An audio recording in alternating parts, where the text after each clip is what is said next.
지난번에도 계속 했는데 28일 날, 11월 28일 날 깜짝 금리 인하를 했어요, 우리나라가. 그렇죠? 그 전달에 금리 0.25를 인하했었잖아요. 그래서 3.25가 됐는데 11월 28일 날 금리 인하를 했어요, 우리나라.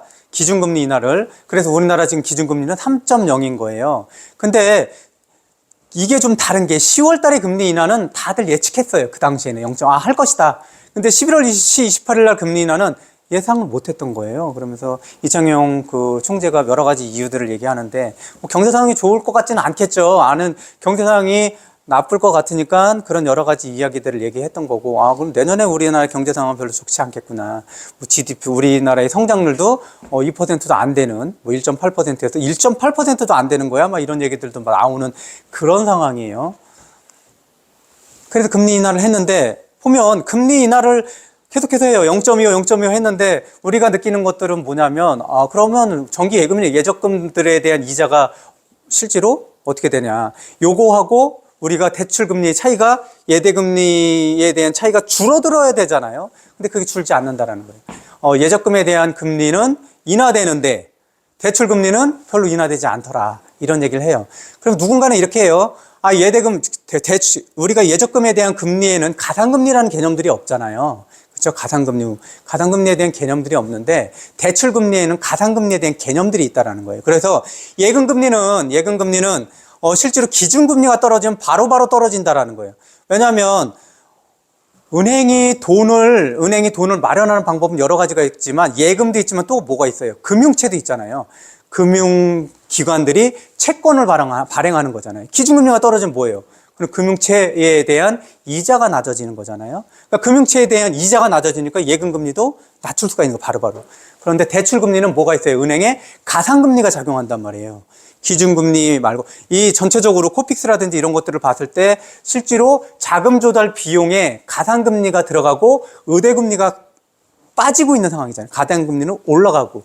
왜냐하면 지금 상황에서 총량제로 가계대출을 조절해야 돼라고 정부에서도 계속 요구하고 있잖아요. 은행에서 지금 이게 만약에 상반기였다면 은행도 그렇게 정부가 얘기하는 대로 그대로 따라갈 수는 없었지만 지금 하반기고 그리고 대출할 수 있는 그런 금액들도 많이 소모했잖아요. 진짜. 그런 상황이니까 정부에서 그렇게 얘기하는 것들을 많이 따라가고 있는 그런 상황에서 실제로 대출금리는 별로 안 주는데 예적금 금리는 줄고 있다. 이런 얘기들이에요. 그런데 이거 좀 이상하죠. 이런 것들을 좀 볼 필요가 있어요. 이게 10월, 11월, 12월이에요. 그럼 10월 달에 이때는 뭐가 이때 있었냐면 10월에서 11월 요 사이에는 10월 말이죠. 요때 뭐가 있었냐면 기준금리를 첫 번째로 인하했어요. 11월에. 그죠? 10월에 기준금리를 첫 번째 인하했고 11월 28일에 기준금리를 두 번째 인하했어요. 0.25. 그런데 보세요. 여기 보면 정기예금 상품이에요. 5대 은행 정기은행 상품인데 여기서 여기로 갔을 때도 한 번 기준금리 인하예요. 여기서 여기로 갔을 때도 한 번 기준금리 인하가 된 거예요. 그죠? 그럼 그 상태도 봅시다. 그 상태도 보면 실제로 10월 2일에서 11월 29일에는 기준금리 한 번이 인하가 됐는데도 불구하고 정기예금 상품에 대한 금리는 변하지 않아요. 다 똑같아요.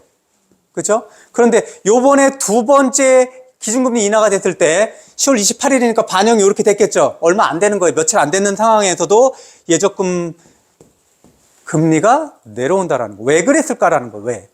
이때는 변동되지 않았는데 이때도 기준금리가 내렸고 이때도 기준금리가 내렸어요. 그것도 동일하게 0.25% 내렸는데도 불구하고 예적금 금리가 여기는 동일했고 여기는 내려갔다는 거예요. 왜냐하면 우리가 늘 그러지만 주식시장이라든지 아니면 기준금리라든지 이런 것들이 변동됐을 때는 예측하잖아요. 그럼 예측된 것들은 선반영이 되잖아요. 실제로 이때 첫 번째 0.25는 내릴 거야 라고 누구든지 다 알고 있었던 거예요. 그래서 미리 선반영이 됐기 때문에 미리 이게 반영된 금리이기 때문에 발표가 났다고 해도 변동이 없었어요. 그런데 여기서는 발표 나자마자 며칠 상간에 그렇게 큰 퍼센트는 아니지만 내려갔잖아요. 그죠? 예적금 금리가 내려갔단 말이에요. 이거는 뭐예요? 이거는 사람들이 예측하지 못했구나. 실제로 이번에는 이게 동결될 줄 알았잖아요. 동결될 줄 알았는데 금리 인하가 나온 거예요. 그런데 금리 인하가 나오니까는 갑자기 내리게 되면서 다른 불안한 그런 시각들이 반영돼서 이거 경제적으로 문제 있는 거 아니야 이거? 갑자기 돈 빌릴 거라 생각했는데 내리니까 이런 상황이 벌어지고 있어요.